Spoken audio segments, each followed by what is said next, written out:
এই গত অক্টোবরেই পুর নিযোগ দুর্নীতি মামলায় তাঁর বাড়িতে হানা দিয়েছিল সিবিআই জানিয়ে পরবর্তীকালে সরব হতে দেখা গিয়েছিল মুখ্যমন্ত্রী মমতা বন্দ্যোপাধ্যায়কেও। শুধু এবারই নয়, এর আগেও মন্ত্রী ফিরহাদ হাকিমের বাড়িতে গিয়েছিলেন কেন্দ্রীয় গোয়েন্দারা। এবার বিধানসভায় দাঁড়িয়েই তা নিয়ে সরব হলেন রাজ্যের মন্ত্রী। বিধানসভা চলাকালীন অধিবেশন কক্ষে দাঁড়িয়ে রীতিমতো ঘোষণা করলেন, আপনারা আমার বাড়িতে সিবিআই পাঠিয়েছেন।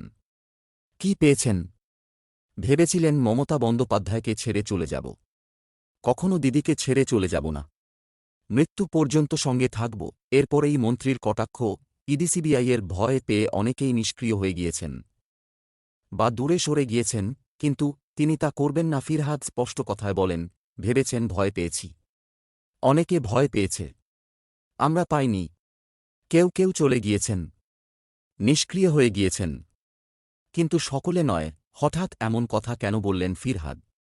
রাজনীতির কারবারিরা মনে করছেন, এমন কথা বলে আসলে নাম না করে শুভেন্দু অধিকারীকেই নিশানা করতে চেয়েছেন তিনি। কারণ প্রায়শই তৃণমূল দাবি করে নারদ মামলার অভিযোগ থেকে মুক্তি পেতেই তৃণমূল থেকে বিজেপিতে গিয়েছেন শুভেন্দু।